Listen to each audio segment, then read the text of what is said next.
Varsity Pilla and we are the Group 3. Today, we will tackle all about A World of Ideas, Lesson 1, A Global Media. So at the end of this lesson, you will be able to first, define the culture, second, discuss the media cultures, and the third, examine the dynamics between global and local cultural production. One of the fuels, consequences, and manifestation of globalization is the flow of culture from one geographical area to another. This learning module will direct its attention to explaining the diffusion of culture from one place to another, with media being the tool for the spread of various culture. This will also dwell on the context of media culture itself and talk upon media and Filipinos. So when we say the culture as a global flow, globalization is hindi lang about sa money or products. It's all about also some movement of ideas, traditions, and lifestyles between different countries. So when we say media as the vehicle, media such as like internet, different kind of social platforms like Facebook, YouTube, and etc. Also the TVs. It is the primary tool or engine that makes this cultural exchange possible. So in short, this module explores the media culture or paano ni ang media ginobra para mag-help sa atong globalization and also sa our culture. It is also specifically examine how this global influence affect also sa Filipino society. Culture and media. Culture of life manifested in tangible objects and intangible ideas we hold here. So when we say tangible objects, these objects are physical items, which is like for example, ang bio, ang mga arts, ang indasing mo makaptan. When we say intangible naman, of course, ang hindi mo na siya makaptan. These are for example, the values, the ideas, or the culture, the traditions. So when we say the media culture, culture that emerges due to the proliferations of mass media, that intersection between the media and the culture. So when we say media culture, this is specifically a subset or the evolution sa atong culture nga gi-shape sa technology. So when we say the mass media proliferation, amo ni siya ang pag-spread sa mga information gamit ang different kinds of social media platforms, ang paggamit sa internet and also the TV. When we say the intersection naman, this is the point where technology and media begin to influence, change, and merge with our traditional cultural values and behaviors. In short, while cultural is totally way of life we inherit and create, media culture is how that life is filtered, broadcast, and transferred by the mass communication. Hello everyone, I am Miah and I am one of the reporter of Group 3. So first, we will I am going to explain the material versus non-material culture. And culture is defined as a human way of life that manifests in the material culture. So such as the tangible clothes that we wear and the infrastructure that we build. And it also includes non-material culture, which consists of intangible ideas like the belief, traditions, and practices we hold there. And you know what is material culture, which is tangible, like clothes that we wear nga ginasuota, ang mga things nga kapyutanta. And non-material culture is visible with us, that is an intangible things like a belief, mga traditions nga visible lang kag hindi ta matouch. And next is the communication and social norms. Culture are communicated through symbols and language, allowing members of a society and to share meanings and related to one another. This system is further upheld by values and expectations values and norms which establish the uh, rules and expectations that guide how we behave within our community. So as you can see, there are a picture above that I indicated.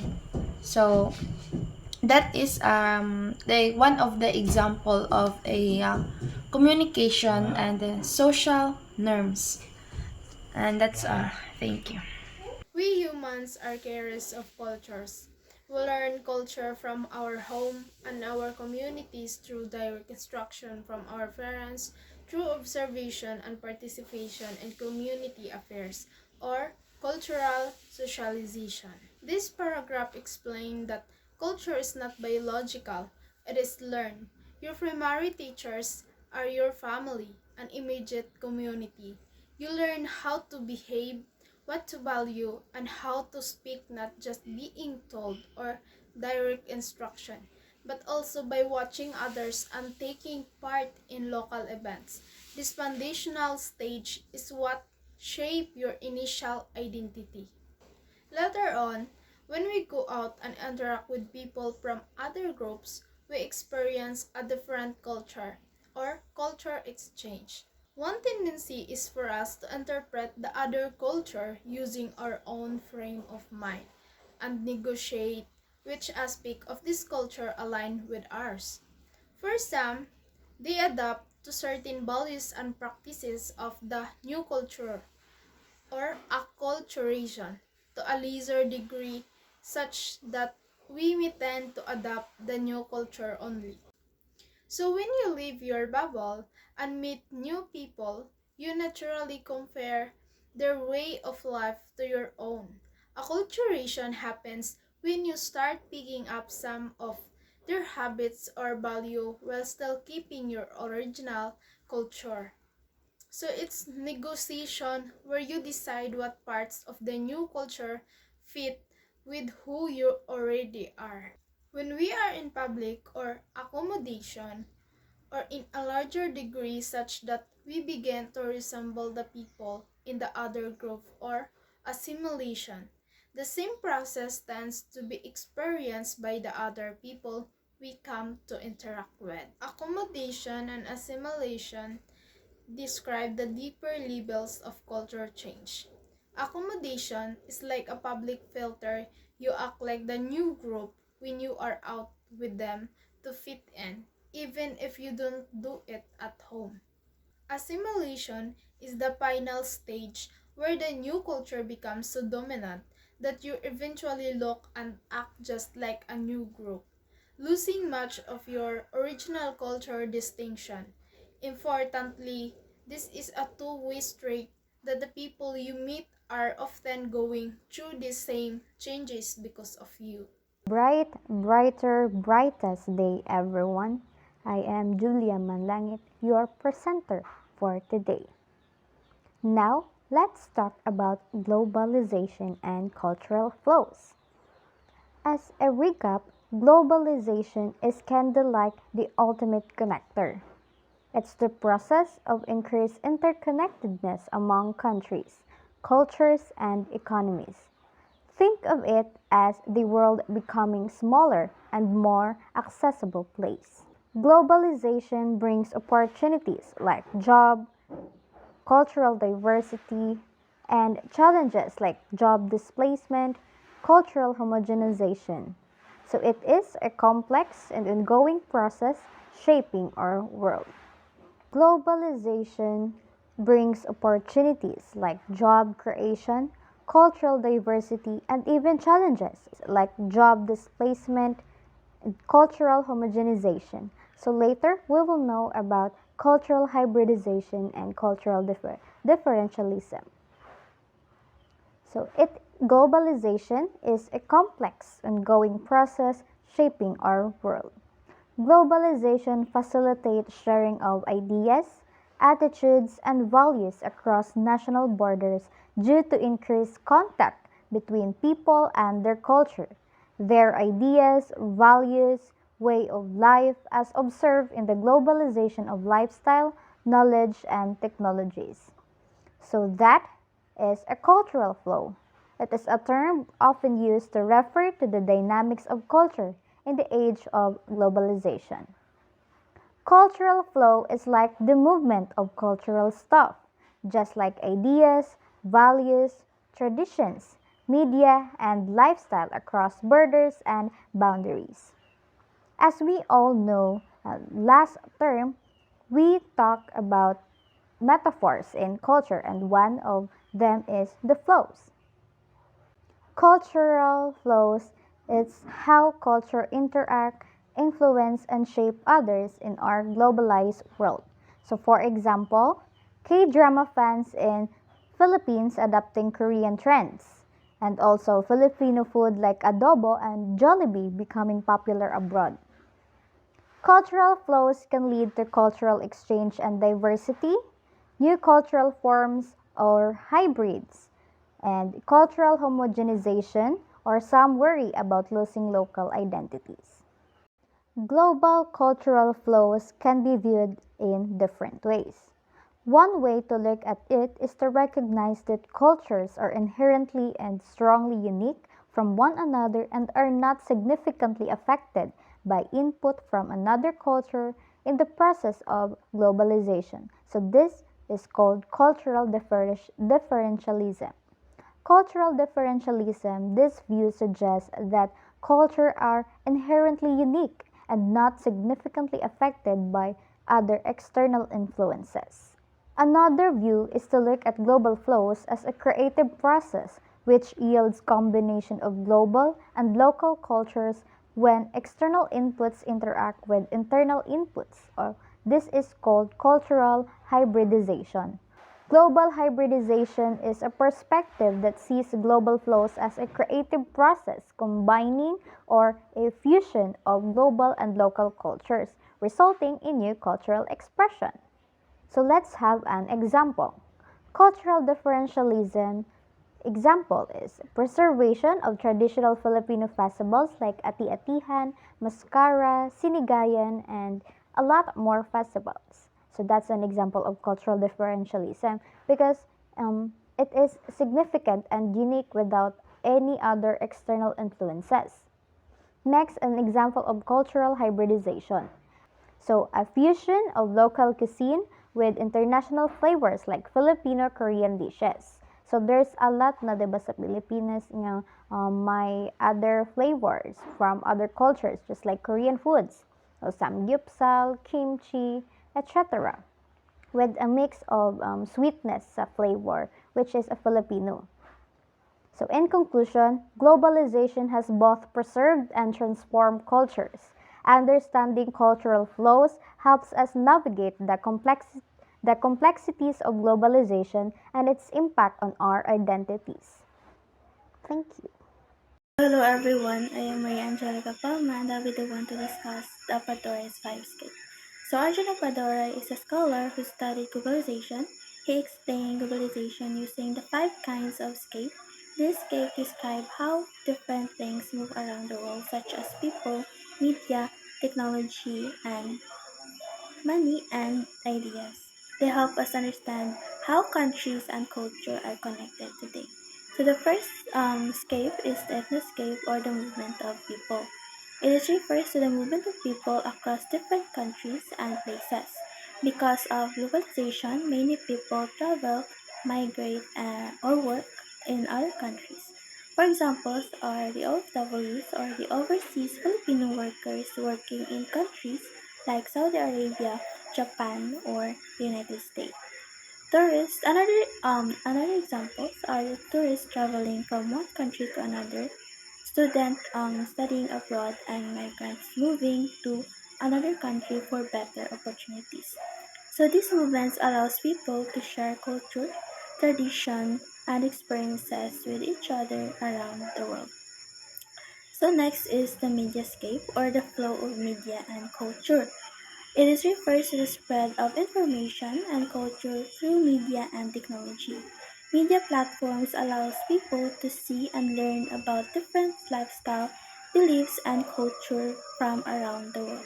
So for example are the social media platforms like YouTube, Facebook, Instagram, and Twitter. News website and online articles, movies, TV shows, and online videos. Through these media platforms, people can connect with each other globally and learn about different culture instantly. So next is the technoscape or the flow of technology. Refers to the movement and spread of technology, machine, and software across country. Technology developed quickly and spread around the world, making communication and work easier.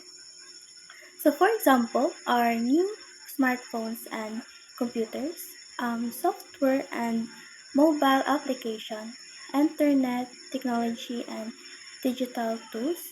Because of this technoscape, countries can share technological innovation, which helps improve industries, communication, and everyday lives. So next is the financescape or the flow of money. So financescape is refers to the movement of money and financial resources across countries. In a global economy, money can move quickly between nations through investment, trade, and financial institutions. So, for example, is the international organization like the World Bank and the International Monetary Fund or the IMF, foreign investment in businesses, money sent by the OFWs or families. This global flow of money helps support economic growth and international trade. And the last one is the ideascape or the flow of political ideas. It refers to the spread of political ideas, beliefs, and ideologies across countries. These ideas influence how governments are organized and how societies are governed. So, for example, is the political ideas such as federalism, communism, and socialism. Concepts like democracy and human rights and freedom. So these political movements and reforms shared across countries, these ideas are influence political system and inspire changes in government and society. So in summary, Aquadore's Vibescape explain how globalization connects the world through the movement of people, media, technology, money, and political ideas. So, good day everyone. I am the next reporter and I am Lyka as Orosio. And this is the continuation of the Apardorized Vibescape. So, instead of clashing and conflicting cultures amidst these global flows, integrate or interpenetrate one another, give birth to a hybridized form that is unique from both its global and local origins, a process referred to as localization. So, this explains that cultures around the world do not always fight or clash. Instead, gamix sila and gina-influensyahan nila ang isa kag isa. So, when global ideas combine with local traditions, so may ara mabuo nga bag-o nga culture. So, amo ni siya nga process nga ginatawag nga localization. So, which is global plus local. So, meaning ang global gina-influensyahan influences are adapted to fit local culture. So, for example, ang global fast food chain may change its menu para mo-fit sa local taste in different countries. So, gina-adjust na nila ang branding or ilang pagkaon para pasok sa masa or pasok sa taste sa mga tao sa iban nga bansa. So next is lastly, another view is to recognize that globalization is in some ways making culture across the nation states a little more similar and homogeneous, which is ano siya ginatawag nga cultural convergence.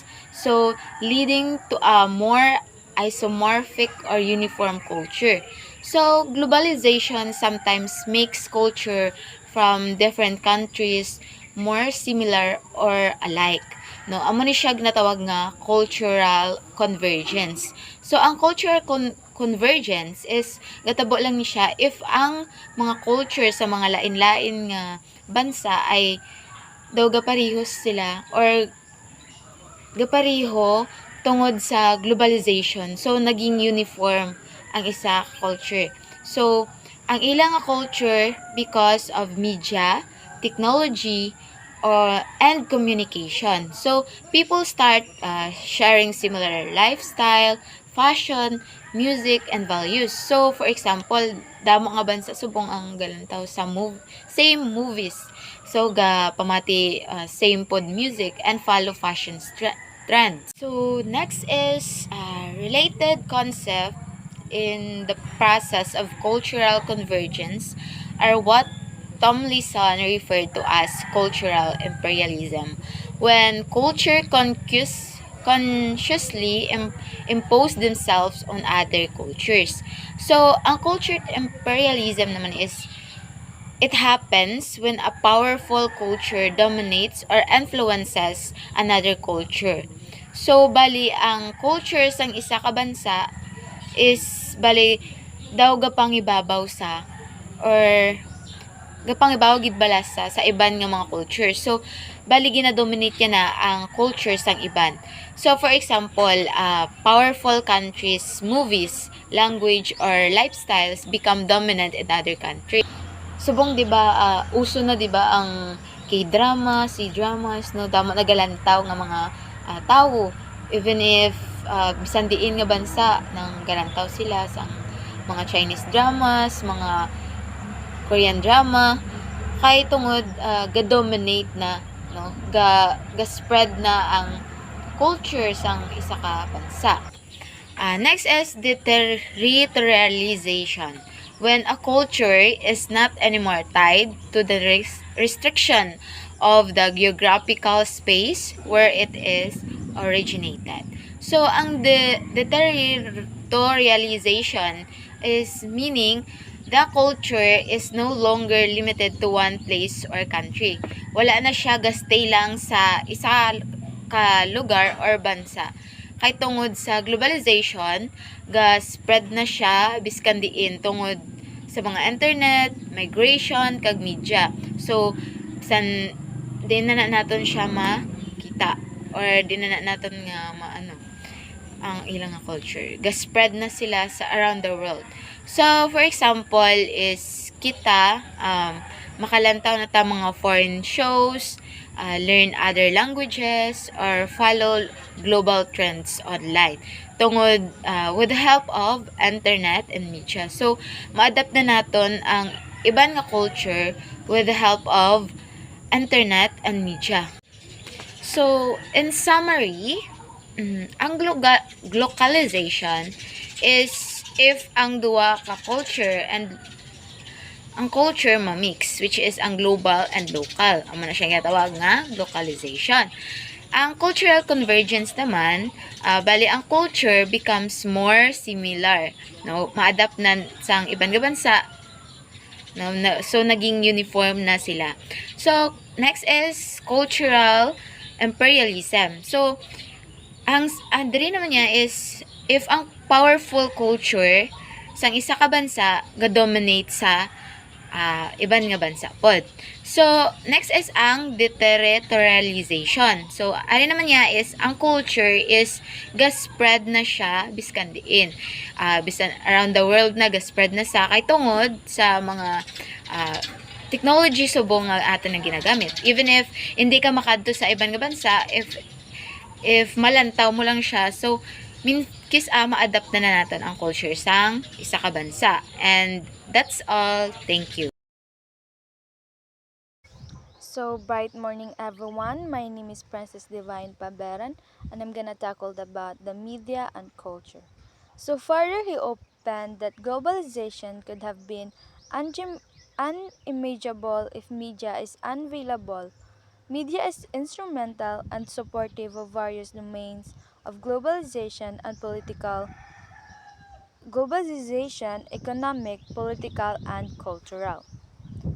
So, media helps globalization and connects culture. So, I have here an example.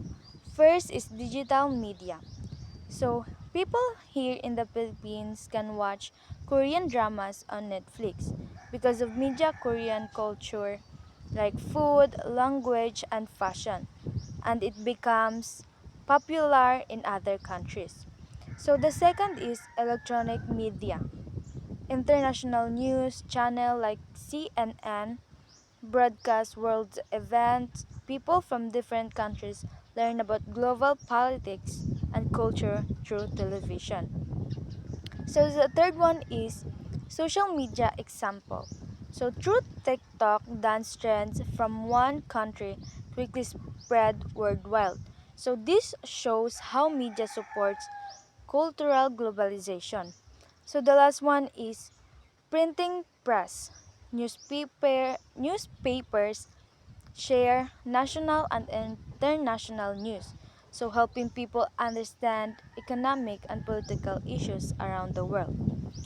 So I have an in short example is is me so an example of media supporting globalization is social media like TikTok, where trends, music, and culture from one country quickly to add, spread to the people around the world.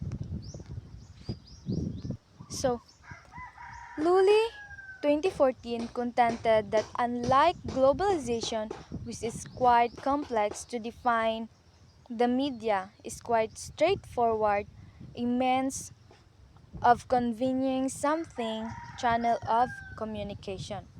So he articulated that the intersection between globalization and media can be captured in five distinct areas like oral communication, script, printing press, and electronic media and digital media.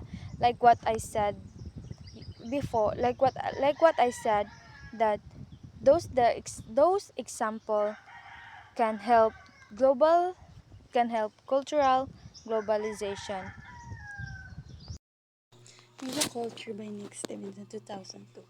Nick Stevenson explains that media culture refers to how mass media influences modern society and culture. In his book, Understanding Media Culture, Social Theory, and Mass Communication, he says that much of today's culture is spread through media such as television, newspaper, films, and the internet. Stevenson uses the term media culture because media plays an important role in shaping people's beliefs, values, and lifestyle. He also explains that media should be studied together with society and culture since they influence each other. And they also discuss is that media culture has developed through time as technology changed from radio and television to social media today. Stevenson believes that media is very powerful in shaping culture and understanding society in the modern world. Good morning everyone, my name is Fritz Masculino from BSAIS-2B. So for today, I will talk about medias and Filipinos, on how Filipinos use television, in the internet, and social media in their daily lives. So I will also share some interesting facts from studies in 2016 and 2019. So I hope you'll find it more informative and easy to understand. So let's go. So media and Filipinos. So in 2016 study, it was found out that while there was a decline in consumption of newspapers, approximately 96% of Filipinos watch television, devoting almost 4 hours in watching their favorite shows.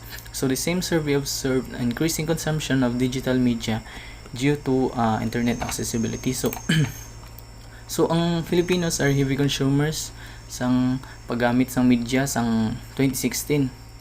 Kay biskan wala gapakita sang study nga 96% kuno sa mga Pilipino ang nagalantaw Japon sa television bisan may na bisan duty nila nga tawo gagamit sang gabasa newspaper. So sang 2016 it was the time nga bata pa man ta kayo and almost sa mga tigulangan ta is TV ginaglalantaw. So aton kalingawon is television lang gid, and kay isang una hindi pa man siling uso ang paggamit ng cellphone.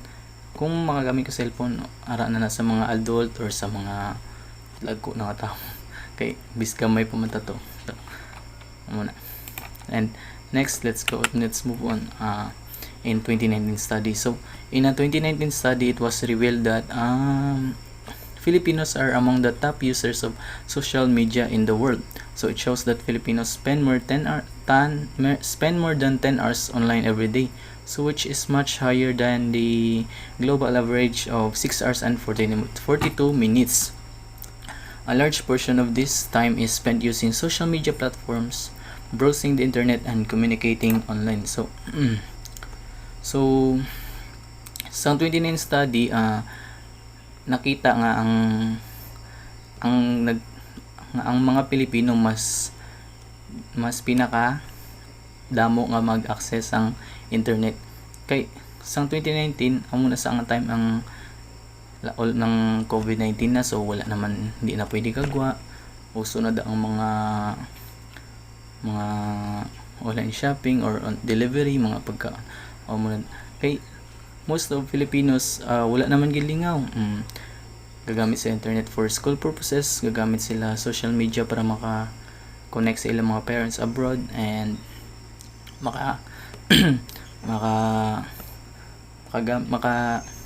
at also malingaw po sila sa ilang tao or makasabay sa mga trend. So ang mga Pilipino kuno ang pinakataas nga user sa mga social media sa kalibutan, global ligid. So they consume almost 10 hours kada adlaw nga online.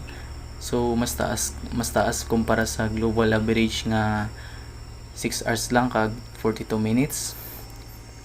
And so a large part of this time is to spend on social media, so browsing the internet, browse internet and communicating online, just like I said, mag-connect sa ilang mga parents or ang online class amo na sa ginatawag. So let's go to next. We have the Filipinos also spend over 5 hours daily using the internet on computers.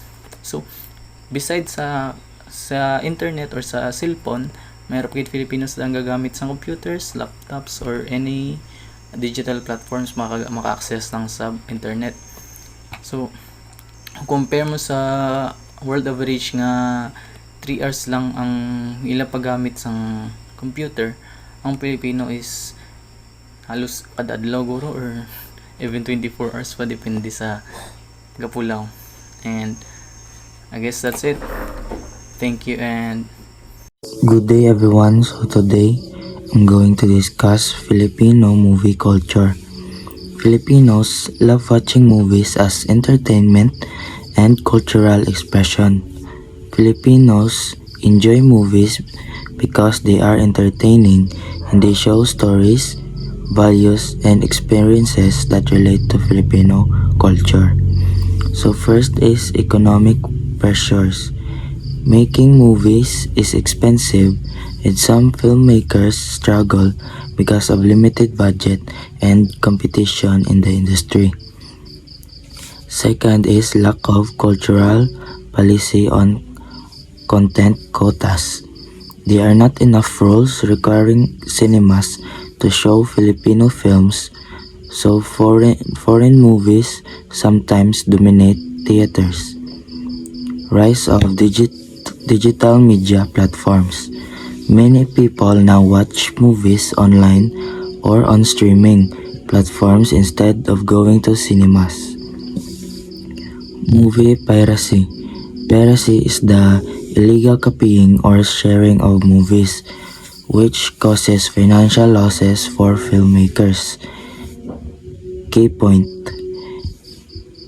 Even with these challenges, movies are still important part of Filipino culture. Next is slide 2. Media and youth subcultures. Media strongly influences Filipino youth. Media affects how young people think, behave, and what they like. Next is mediatization of Filipino culture. Lazuna, 2003. This means media plays a big role in shaping Filipino culture and daily life. Youth role expectations. Media can influence how young people think they should act in society. Consumer behavior. Media affects what products or trends young people want to buy. Formation of social groups. Media helps youth connect with others who share the same interest. Participation in cultural production. Young people also create media content like videos, posts, and art. So, media helps shape youth identify identity and different youth cultures. Birthday everybody, I am Daren Paloma and I am one of your discussant for today. Now my topic is all about issues in media culture.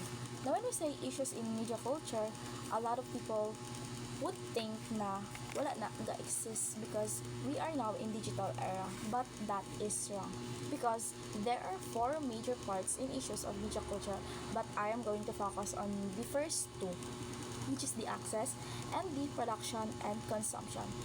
As we all know, media is not just a tool for communication, but it is also a source of power, influence, and identity. Now, first, we are going to discuss the access. Access refers to who can use media, how easily they can use it, and the quality of that access. Now, there are questions na arise sa access, which is who has access to media. So, of course, a lot of people would think na tanan tao may access to media, but that is very, very wrong because there are other states na ang government ginalimit nila ang may access sa media. But here in the Philippines, almost everyone has access but doesn't have stable network. Yes, because like for example, sa mga people na live in rural areas and sa mga bukid, of course, pag naa ka sa bukid, your internet connection is unstable and of course that is a hindrance for you to dive in media. Next question is access equal for everyone or do some groups have advantage? Now here, mag-arise diri ang social class, ang hierarchy na bala. So of course, if you belong to a wealthy family, then may access ka sa media because you are able to pay for your load, to have a stable internet connection, and also may mga subscriptions na siya.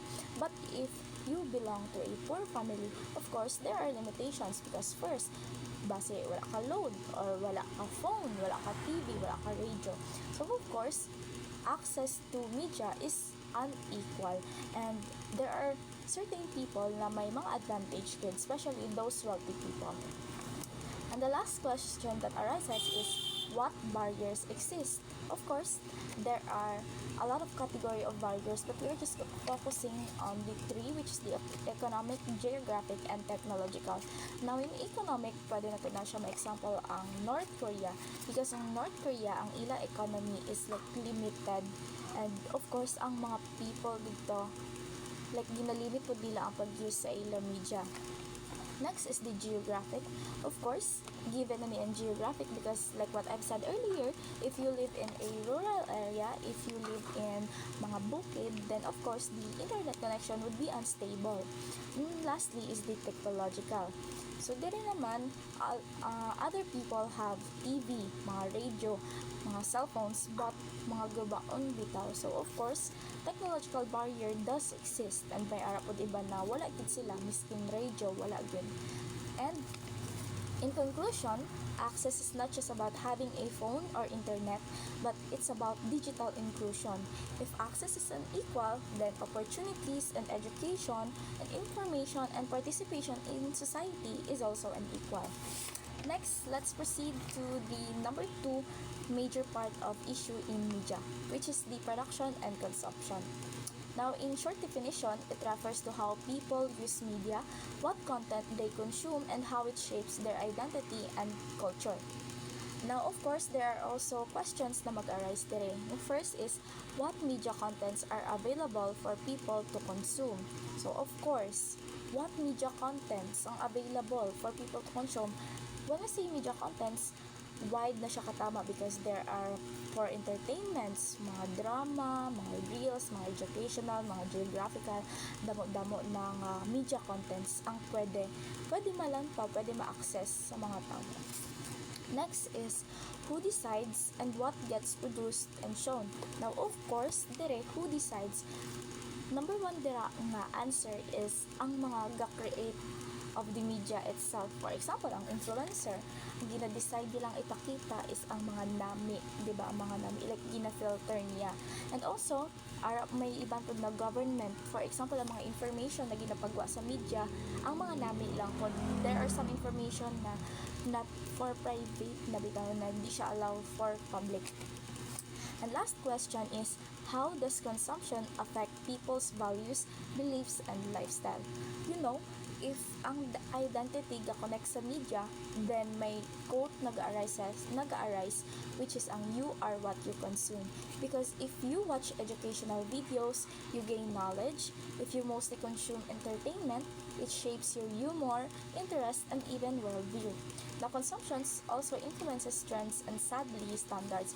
Yes, because in social media, if always kagalantaw sa mga, if like ang imo page, ang imo newsfeed is all about Western beauty standard, then of course, maset po lang imo standard na para sa ilaha. For example, ang mga problema karon sa mga teenage girls, may mga standard sila when it comes to beauty, which is dapat amo ni imo kilo, dapat taas ka ilong, dapat gamay imo waistline. So sadly, ang media makasat gid siya og trends and also standards, not just for the self but also in relationship. May damo-damo na mga couple nag-break tungod sa mga standards in social media na daw ka imposible na bala na hindi na siya ma-apply for everybody. Now, in conclusion, consumption is powerful because it doesn't just entertain, but it also shapes identity, opinions, and culture. It can empower but also manipulate. That's all. Thank you. So, bright morning everyone. I am Lindsay Quijano and I will continuing the discussion of the issues media culture. So, number 3 is the inclusion and participation. Inclusion and participation. In media culture, inclusion and participation mean that people from different backgrounds should have the opportunity to be represented and to share their voices in media. However, there are issues because some groups are underrepresentation or ignored, such as minorities, indigenous people, and also people with disabilities. Sometimes media is controlled by large company, which limits the participation of ordinary people. Because of this, not everyone has equal access to create and to share content. Social media has improved participation, but problems like online harassment, discrimination, and also the unequal access to technology still exist. And also, inclusion and participation in media is different kinds of people are fairly represent given a voice. Media should people from different genders, cultures, abilities, and also the backgrounds in a respectful way. And also, it should promote a dignity, equality, and also the human rights while avoiding the stereotypes and discrimination. When the diverse groups share their stories, it helps create a more inclusive and understanding society. The second is the cultural integrity.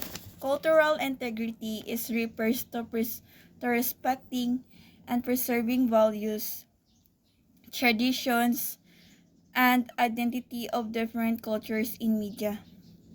One issue is the misrepresentation, where media portrays cultures in stereotypes or incorrect ways. And also culture and integrity. Cultural integrity is in media refers to how media shows, respects, respects the culture of a community. Accurately representation helps preserve local traditions, languages, and abilities and identities. Output media can introduce new ideas from other cultures, and it should still present culture truthfully and respectfully to protect local heritage. And also, in conclusion, media culture has the power to connect people and share information, but it also faces challenges. To improve media culture, it is important to promote equal representation and respectful portrayal of cultures, and also the opportunities to everyone to participate in media creation and discussion. That's all. Thank you.